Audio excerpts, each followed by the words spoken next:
intense stress and intense activity going on in someone's life, the possibility of using drugs increases because to be able to handle and overcome the situation that's in their life, that person, especially someone who has an inclination to do drugs, then they will lean towards those as kind of a crutch to get them through very difficult, stressful times. Things that they've leaned on to get them through just day-to-day stuff become even more needed when the pressure goes up. So when pressure intensifies, the coping mechanisms that they fall on become needed even more. Fall semester tends to be a very uh, packed in semester where we start and there's no fall break, and the first break comes at Thanksgiving, and as it fell this semester, that Thanksgiving break was right before the last week of classes and the beginning of finals. So there's not much of a sense of time to kind of relax and do self-care within the fall semester. Whereas when during spring you have spring break, which is about mid to a little bit over halfway through the semester, and you still have come back and you have a month to 6 weeks left in the semester. So it creates a more tendency towards self-care. Plus, you're not going into the holidays. So there's so many things in the fall semester that lend themselves to the intensity of I want to finish up, I want to get home to my family, I need to do my shopping for the holidays. So there's just so many elements that impact stress with the fall semester. And having one day to study for finals or to prepare for those finals can be a stressor. Now, it depends on the type of student it is. There's some students that thrive on that. They are already in the mode of studying and preparing, and they flow into those finals, and it meets their learning style and in their way of addressing a semester. Some students, having 2 or 3, 4 days of preparation before finals started would be a very helpful thing for them. So how do you adjust the schedule to meet the needs of everybody? I don't know if that's possible.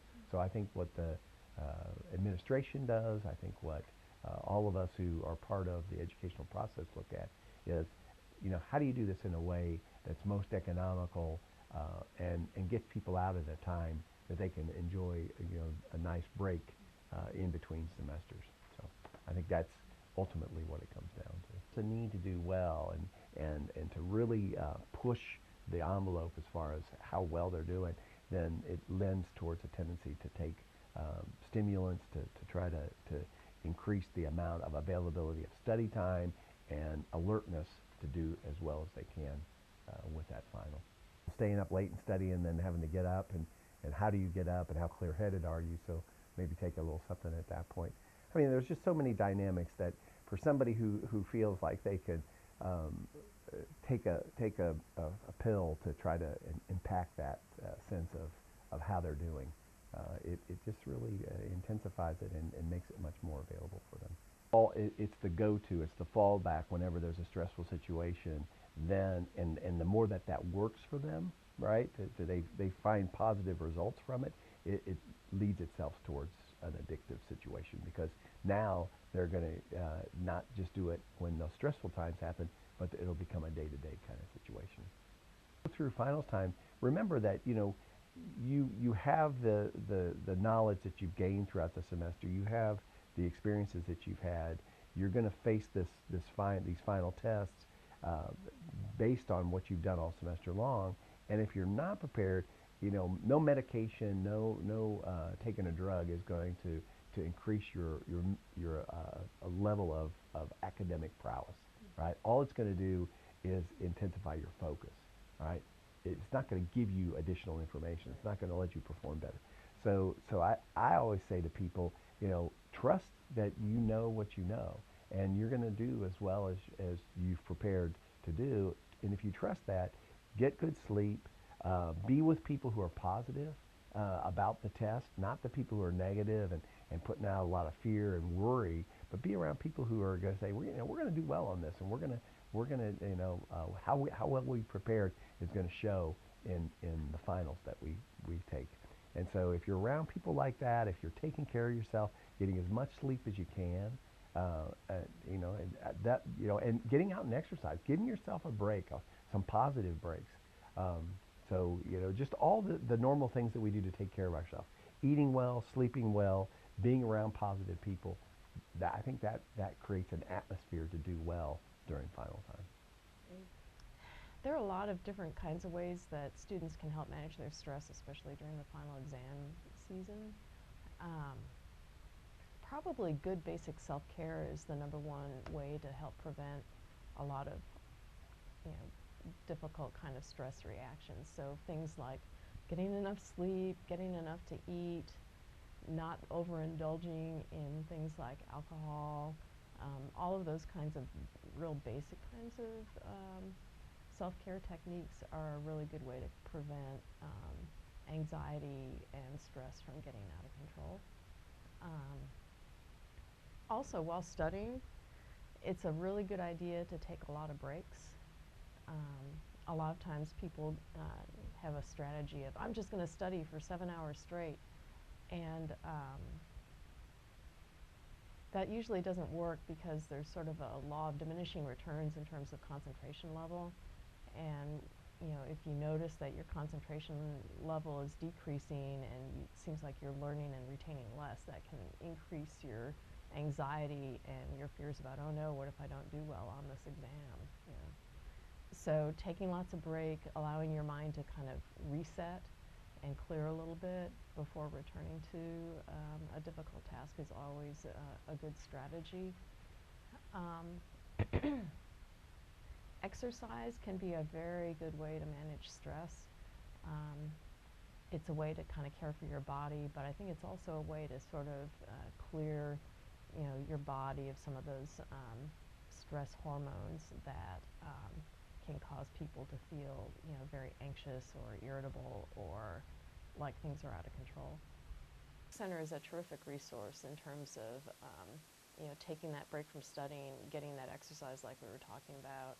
Um, I know that at times, they have massages that are available. And so I think the rec center is a very good resource for that kind of stress management and self-care. Another resource that we have on campus here is our Mind Spa right here at the Student Counseling Center. It consists of 2 rooms. One room has a massage chair and an iTunes library that has all kinds of relaxing sounds like rain or birds chirping or ocean waves. And it also has some guided imageries and some affirmations and breathing exercises as well. So that's the relaxation room. And the other part of the Mind Spa is the Mind and Body room. And it contains biofeedback equipment where people can play games and learn how to lower their energy level, kind of like we were talking before with the breathing, in for a count of 5, out for a count of 5. And they can kind of see how their body is physiologically responding to changes that they make in their breathing and in the way that they're thinking about things. The other thing that we have in the Mind and Body room is an Xbox 360 with Kinect. And we have a few games there that help people learn more about meditation, but with a twist. It's more like meditation in motion. Some people have a really hard time sitting quietly for a long time to meditate. So this is a way to meditate while moving your body. For some people who kind of take comfort in their religious or spiritual beliefs, I think going to some type of religious service can really help people feel more grounded, feel like things are not, out of control or a catastrophe, feel more, connected with God. Those kinds of activities can be very helpful. Also, religious communities have a really nice way of being supportive, I think, during times that are stressful. So, any opportunities for getting those kinds of experiences, I think, are really helpful. I know that the chapel here on campus has open times for quiet reflection, I think one day a week, I think at 11 o'clock. have to double check that. But that's also, I think, a very good resource for stress management, just that quiet, reflection, feeling more connected to God.